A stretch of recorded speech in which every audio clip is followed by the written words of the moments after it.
આપણે જે એન્ટ્રન્સમાંથી જે બારણા બતાવવાની શરૂઆત કરી હતી એ આપણે બિલીફ ગેલેરીની અંદર ઊભા હતા. હવે આપણને મિહિરભાઈ ગાઈડ કરશે કે આગળ આપણને કઈ રીતે જવાનું છે.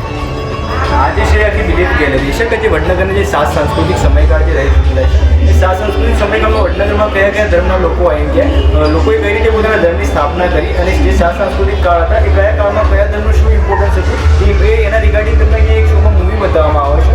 મૂવી તમે જે જોઈને બહાર નીકળો છો એમાં વડનગરમાં જે એક્ઝિબિશન થયેલું હતું એમાંથી જે બૌદ્ધ ધર્મ, જૈન ધર્મ અને હિન્દુ ધર્મના આર્ટિફેક્ટ્સ મૂકેલા છે એ આર્ટિફેક્ટ્સ અહીંયા મૂકેલા છે. એ આર્ટિફેક્ટ્સ તમારે જોવાના રહેશે. ગ્લાસની અંદર જે પણ આર્ટિફેક્ટ છે એ બધા ઓરિજિનલ આર્ટિફેક્ટ્સ એક્ઝિબિશનમાંથી મળી આવેલા છે.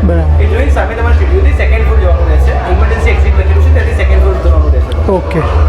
તો મિત્રો જેમ મિહિરભાઈએ કીધું એમ આપણને જ્યાં બૌદ્ધ ધર્મના જે અવશેષો મળી આવે છે મંદિરોના એ અવશેષો અહીંયા બતાવવામાં આવ્યા છે. તો મિત્રો કદાચ વિચારમાં પડી ગયા સ્કેલેટન શેનું છે.